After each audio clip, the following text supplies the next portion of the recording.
Alright, timestamp. It is July 15th, 2026. It's like right at 4 a.m. Starting to wind down. I still have to do some. I never did watch that Doctor Who episode yesterday. I'm going to actually do that before I go to bed. Take a shower too. Kind of been sweating, being all manly. Got a lot done today. Making some coffee right now. We're doing some of the Aldi Barissimo Mocha Marshmallow.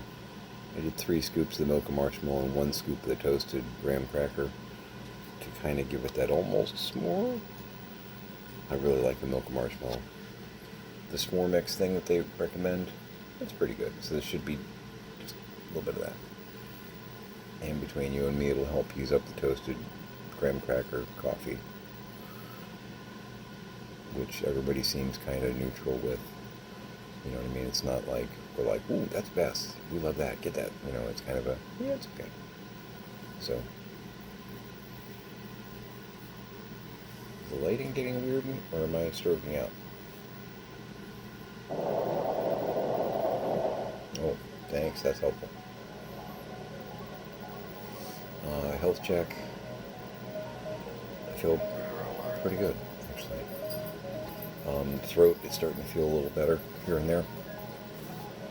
I mentioned this already, but I upped my dosage of vitamin C. You know, they always say vitamin C, orange juice, chicken noodle, if you got a cold or something like that. Because our bodies are made, yeah, it's weird. It's like the lighting's fluctuating, or either that or my camera's being weird. I don't know. I feel like there's almost a strobe effect going on with my camera. Is it just me? Do I have a light bulb about to go out and I'm just being dense? I don't know. But I mean, they always say, you know, vitamin C, chicken noodle soup when you're cold, when you have a cold or whatnot. So our bodies are, I think I'm repeating myself at this point, they're designed to fight off infection and stuff like that. So, okay. Since I can't really run to the clinic right now and try and get antibiotics and all that, we will attempt to allow my body to do the work. Can't cure the emphysema that way. But still working on the cutting down smoking. Doing in between like 5 and 8 cigarettes a day, so that's actually kind of an improvement. And I feel better. I'm able to draw a deeper breath and whatnot. I mean, I wasn't having like breathing problems before, but there were times that I would actually have to kind of stop and like, okay, I've exerted, I need to recoup, and I'm not feeling that as much as I was. So, you know, when you notice an improvement, maybe you're onto something, you know. Fill my coffee. I'm not sure if I'm the only one up at this point or not. Everybody's on not quite a vampiric schedule, but feels like it to a degree. I got up this afternoon, I think around 1 or 2 p.m. But I mean, I was up till 8 a.m., so it's funny because, like, you know, funny, not funny. Oh, I know what that is. Okay.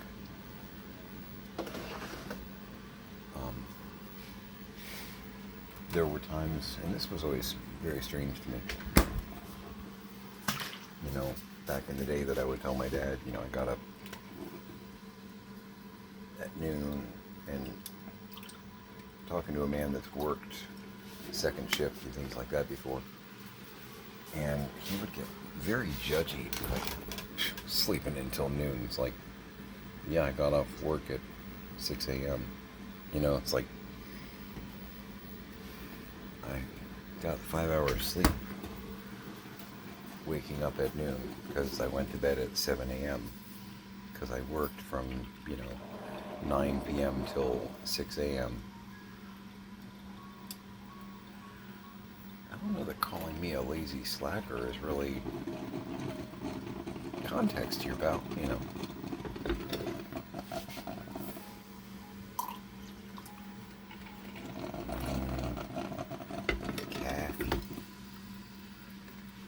Scotch Fun Size. I need to check on her. There's a pinball that I'd like to try. Well,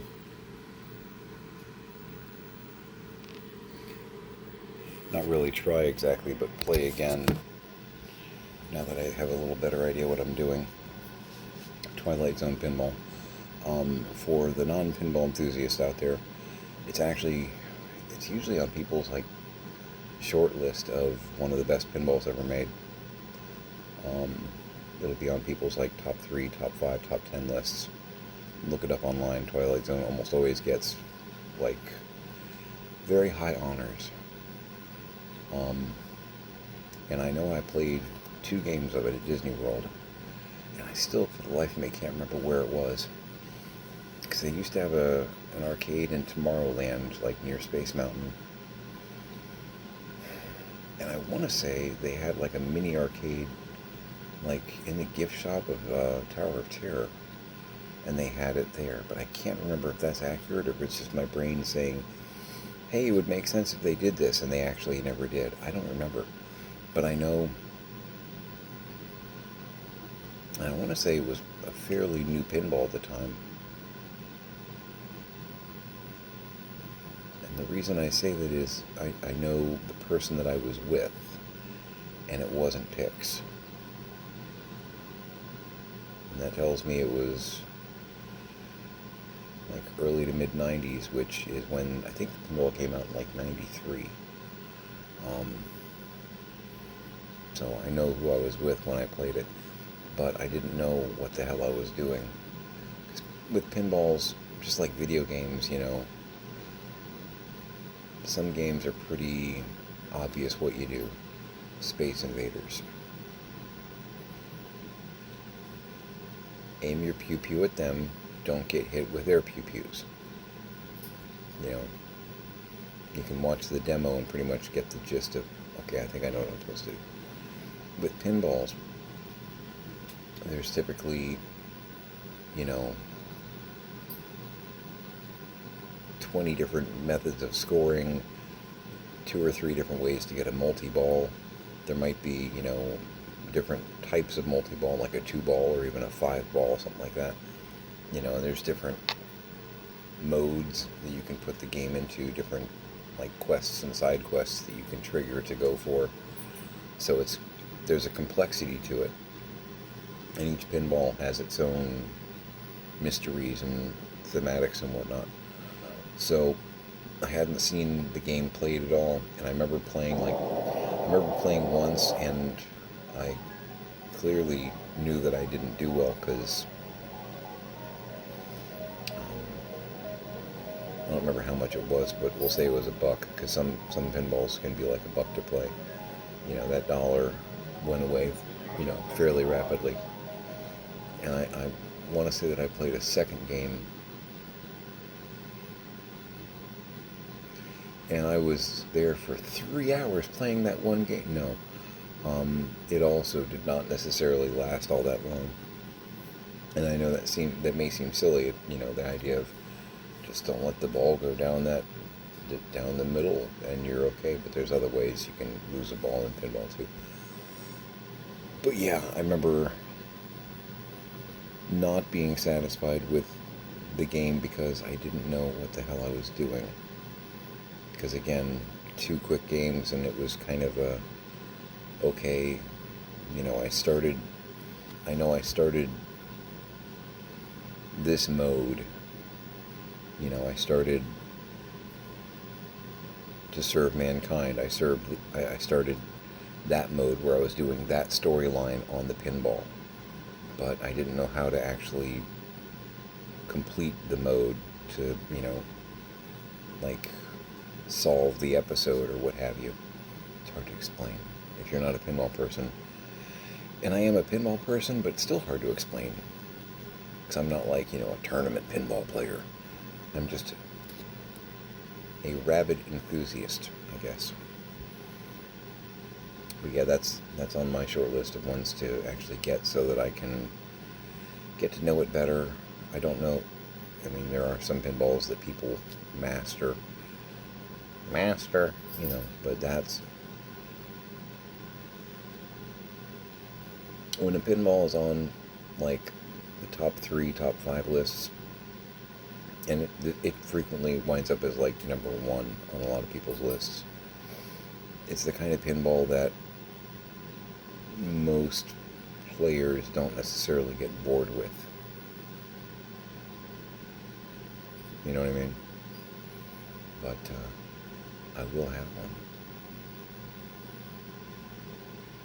one. And the full disclosure, at the moment, last time I priced it, probably like a year ago, honestly, when everything started happening and I realized that, you know, we were getting closer to that, you know, I priced them and they were like in between a refurbished, clean LED lights, because frequently older games, they had more standard bulbs and whatnot, and a lot of people will change them out for LEDs because they don't heat up, they last longer, etc. And you still get a good vibrant color. But a good Twilight Zone pin ranges from like $9,000 to $12,000. Yeah, exactly. So that's not something that I'm going to write a check for this second. But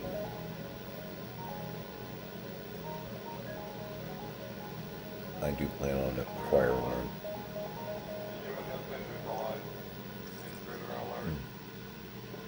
Doing the Warner Brothers Studio store, Bugs Bunny mug. I was using this earlier, and Tiny oohed and awed over it a little bit. Not so much the Bugs Bunny aspect, but that is a classy, stylish looking mug. I love the colors on it. What does the Daffy Duck one look like? It's my kid. Which I do not have a Daffy Duck. But I did let Tiny know that I was attempting to, I'm being conservative right now, I'm not throwing down for any mugs this second, that I was going to attempt to acquire 2, which got happy expression and mild squee. So, and I looked it up because I'm actually watching one on eBay and didn't remember that I had done that.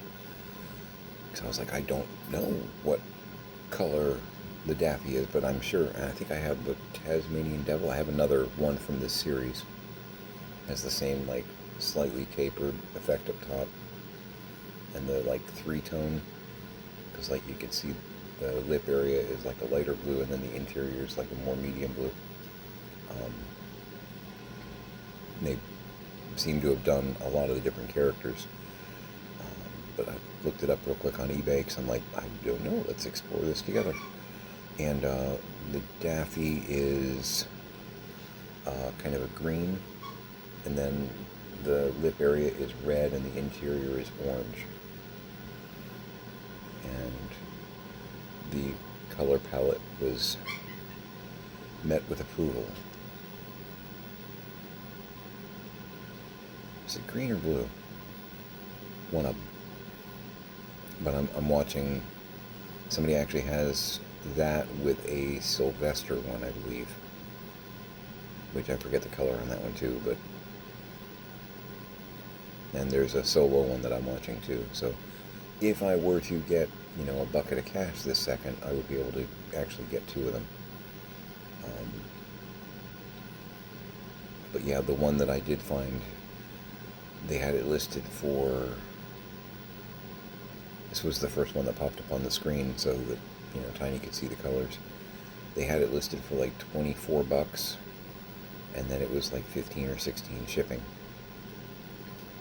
And the reaction was, oh God, no, don't pay $25 for a mug. And I'm like, I don't. 15's kind of my limit. Like the 2 that I'm looking at, I think they wanted like $12 for the pair and then $8 shipping, which would be $20 for 2, $10 each. I'm like, that, I'll spring, I'll do it.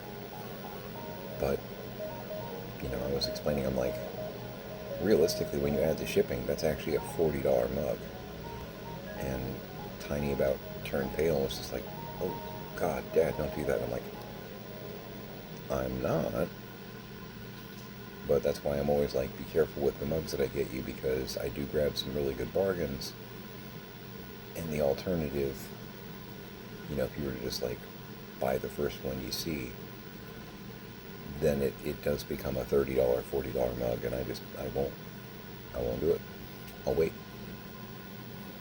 I'll wait until the price that I want comes along. So.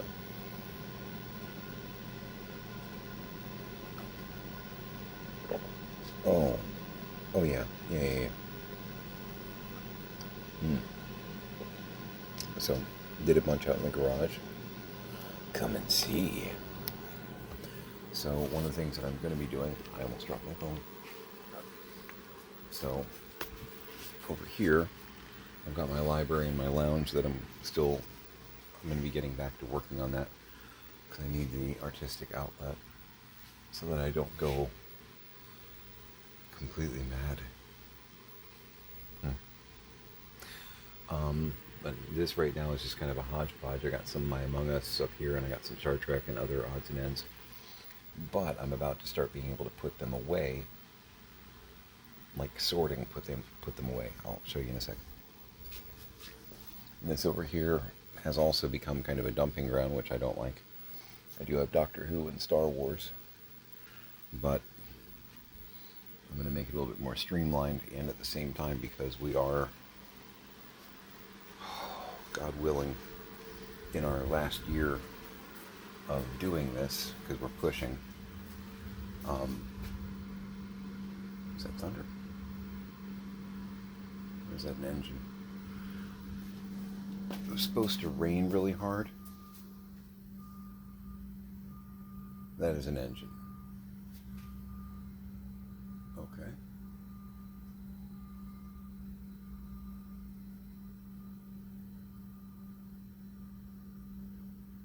Not sure what that was about. So in the alcove, because my dad built it, or at least built some of it, while his brain wasn't working well. No other way to put it. It is not the waterproof structure that he was intending it to be. So I need it to rain so that I can figure out where things will get wet and where things will not get wet. That way I know where I can put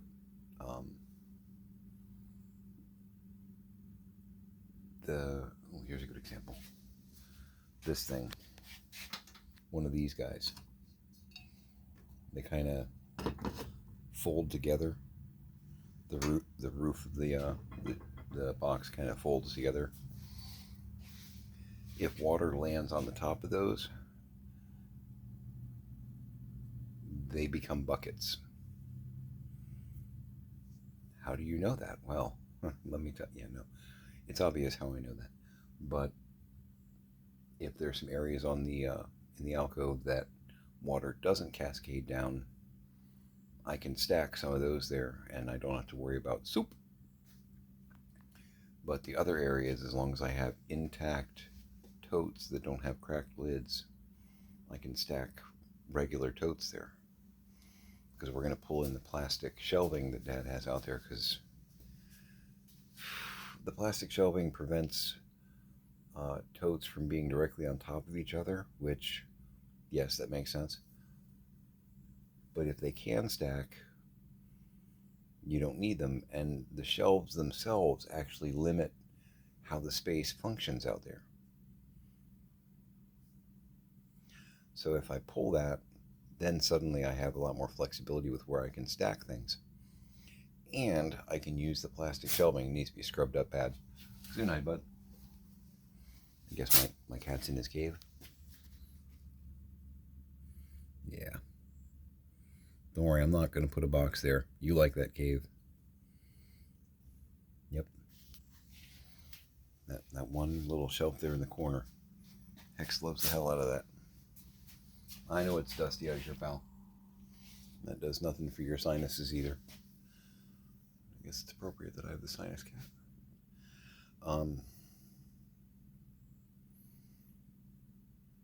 We need to scrub the hell out of the plastic shelves, the kind that you can like take apart and reassemble and stuff.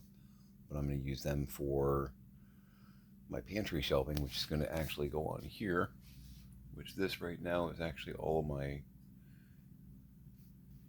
it's my toys. It's not all my toys. Some of this stuff is actually like scratch build and craft stuff that my wife is planning on participating in as well, which warms my soul. Twofold. One, being able to craft with her together is pretty cool. And two, for years she has gotten on to me about saving little bits of plastic here and there.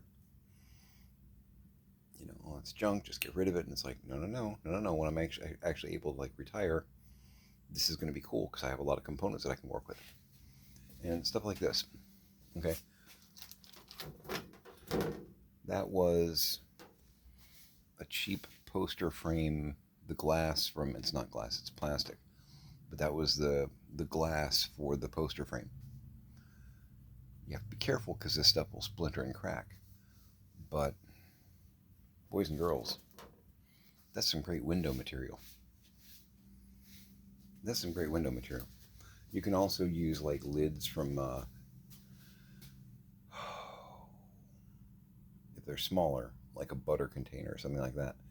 If it has a flat plastic clear top or whatnot, and you could even repurpose like the like generic Tupperwares. If the lid is flat, if it cracks or it doesn't seal anymore or whatnot, that piece can be cut down carefully, like with an X-Acto or something like that, and you can make window pieces. And you're not having to like, oh, I gotta cut glass. No, just use clear plastic. And I have seen some people that actually will like use a couple layers of saran wrap, like pressed taut, so to speak, which you can, but I like something a little bit more solid that isn't gonna, you poke it and accidentally it rips or whatnot. It's just me. But I have access to all my stuff, having dug it out basically. I buried my own stuff with working the slide puzzle. But I can put some of the excess that's over there in those cabinets into their appropriate totes, Star Trek, Walking Dead, Star Wars, Resident Evil, Doctor Who, Disney. I've got, stuff for days. And I don't regret that because hopefully in a year or so, I'll actually be able to really, really enjoy it. But for now, I'm just kind of grabbing up what I can when I see a good price on it. Or I just get an opportunity to get something that's like hard to get a hold of, like that Rebecca. And I paid $220 for it, and I'm still, she is going to come out of the box. I'm just thrilled to have actually gotten it.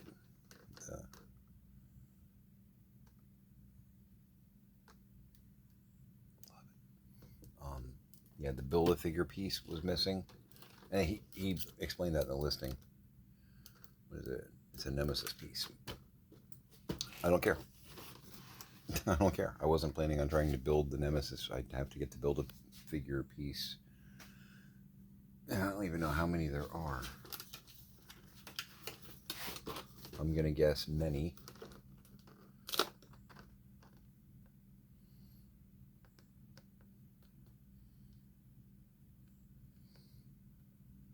It's more than 20 inches. Context, right? Well, there's 16 figures on the back. So each one of them has a piece for that. And I cannot read the writing. So I have no real insight. It's a giant checklist on the back. I actually do have a few of these. Not in box, but like the figures. Like I have the Jill in the silver outfit. I think I have a couple of Chris's. I got a Wesker not too long ago. I think I showed you guys that. And think I have one of the Tyrant version 2, which is basically Mr. X.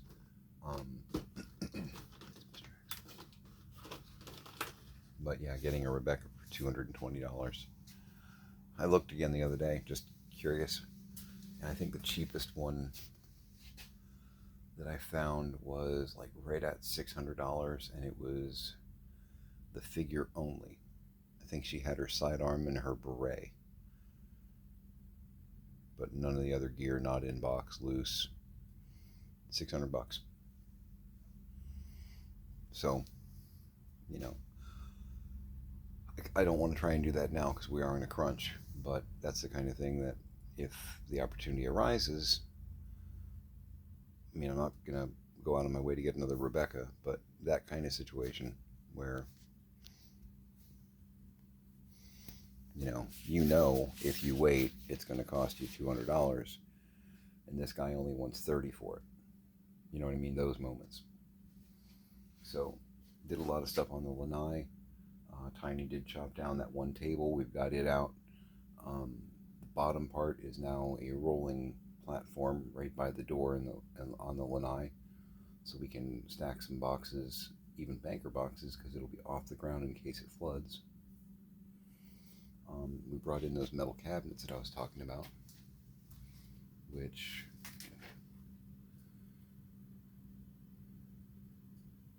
and that's the cooler one, but it just screams like early Resident Evil safe room to me. You can just picture like the first aid sprays, shotgun rounds, whatever. That's what it reminds me of. Can't help it. But tomorrow, because I'm going to do the final faction sorting tonight while I watch a Doctor Who episode that I've never seen before.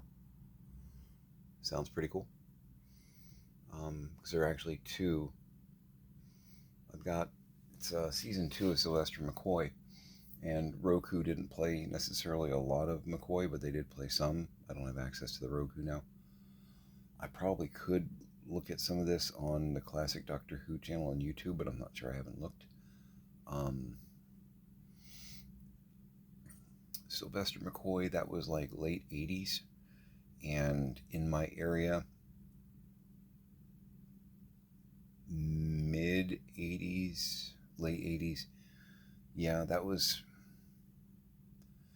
about when our local channels stopped showing Doctor Who. It was an expensive show for them to license and bring over here. It's a different world then, no internet.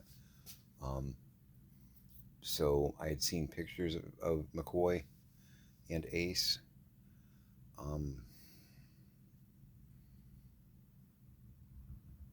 Trying to think if I saw any episodes. It was hard to find Colin Baker stuff. We got Tom Baker and Peter Davison, but Colin Baker is about when it started really drying up over here. I mean, I know I saw the two doctors at a convention in 88 or 89. And that was like them showing off what we might be able to get access to. And that was filmed a couple years before, I think. The two doctors was the one with Colin Baker and Patrick Troughton, number 2 and number 6. Really fun episode, but I mean, we got that at a con viewing, probably like 3 or 4 years. I feel like it was 3 or 4 years after it was actually made. Different world. Nowadays, people are, getting grabs in theaters using their cell phones and posting it on some kind of back channel Russian site. You know what I'm talking about. I've seen a few movies that way. Quality's crappy, but when you can't wait, you can't wait. That was years ago. But yeah, I'm going to pull the stuff out of those cabinets and sort them, and I'm still going to do some stuff in them, but I'm going to keep it a little bit leaner. I still need to cut those not poster board. Yeah, I guess they are poster board. The foam board for the backdrops.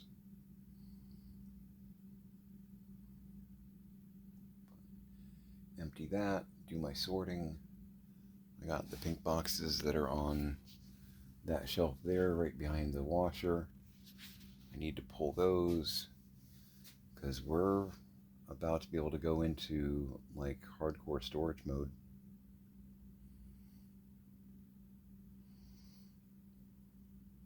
We have done a mighty brick today. I feel good about it.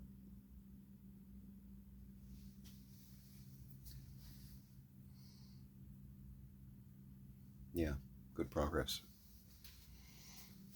I gotta clean this. I'm kind of annoyed at myself with this one. I'd gotten these a while back. It's not really plush, it's more of a standing decoration. Halloween greeter, what they call it.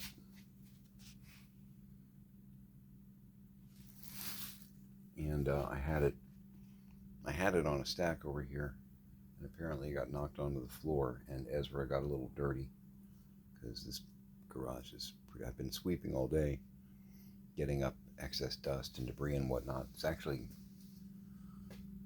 you can tell where I've been, frankly. So that's something. But yeah, my Ezra got a little dirty, so I'm gonna have to take like a wipe to it and see if I can get him looking pristine. I got these off eBay months ago. I thought they were like giant plushes, but they have like weighted feet, you know, so they're more like deco Halloween greeter whatnot.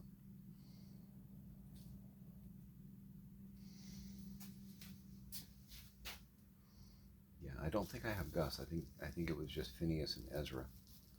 But that's cool. That's very, very cool. Haunted Mansion, man. Love it. That's the good stuff right there. But yeah, so sorting this, all of those totes, Beanie Babies. Yeah, man. Need any? Please say yes. These totes here are 4 Patriots MREs. And don't think that I've been exaggerating. There's 5 here. There's 2 more on the table behind me.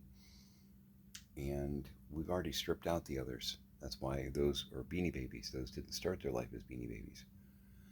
Those started their life as yeah. And there's more around here that we've already repurposed, tote-wise. They're sturdy as hell totes. You know, they're impressive in that respect. You know, it's solid. But I mean, it's designed to hold,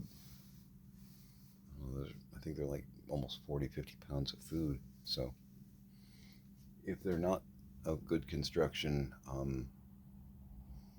you'll find out the hard way.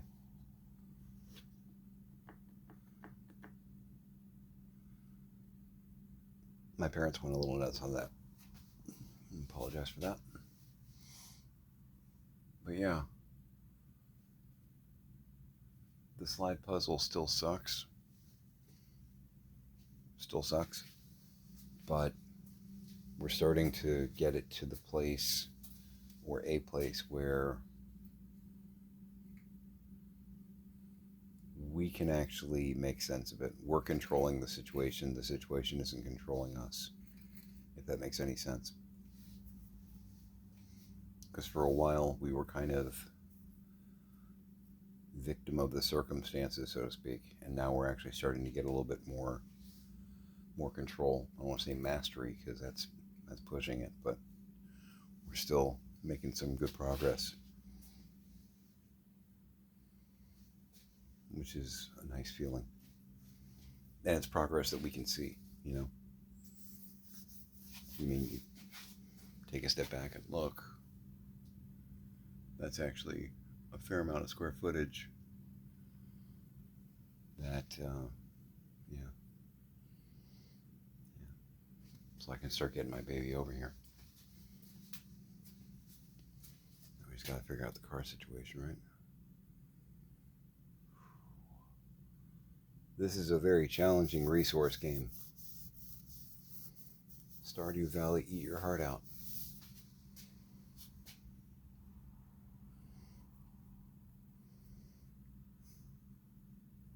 I do think it's funny. Stardew Valley, resource game, cozy farming game, whatnot. Very, very detailed and magnificent. If you haven't played it and you thought maybe you want to try it or whatnot, it is a great game. You can get lost in it. Um, and no spoilage because this is the first 3 seconds backstory. Um, you inherit your grandfather's farm.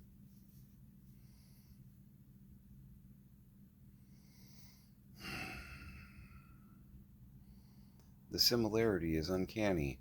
It's like,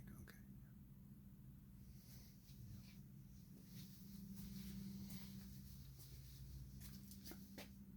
This is more dysfunctional than the starting Stardew farm. Any of them. And if you play the game, you'll understand what I mean by that.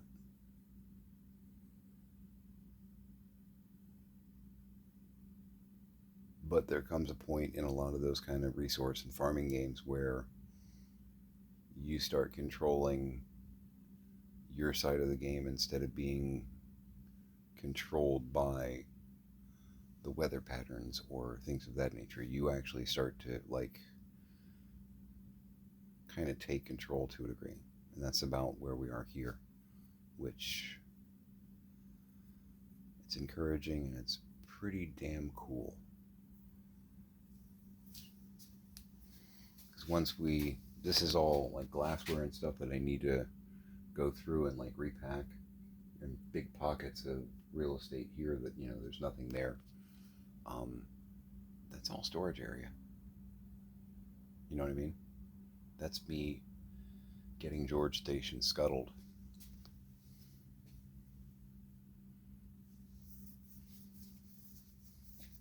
It's still going to be a process, but yeah. Much like the Cylons, I have a plan. I am Capricorn, watch me plot. Alright, I'm going to go ahead and call it. I'm going to go watch, was it Silver Menace, I think? Yeah. And then next it'll be The Greatest Show in the Galaxy, I believe is the name of it. Little McCoy and Ace action. Should be fun. She's a cutie. Just give her a baseball bat and point her at the next dialogue, right? I don't know that really works. But, hey. The 80s, it was all, fun and fancy and free. Anyway. So, hug your parents. Ask them to put the farm on easy mode, if they'd be so kind. Hug your kids. Promise you'll put the farm on easy mode.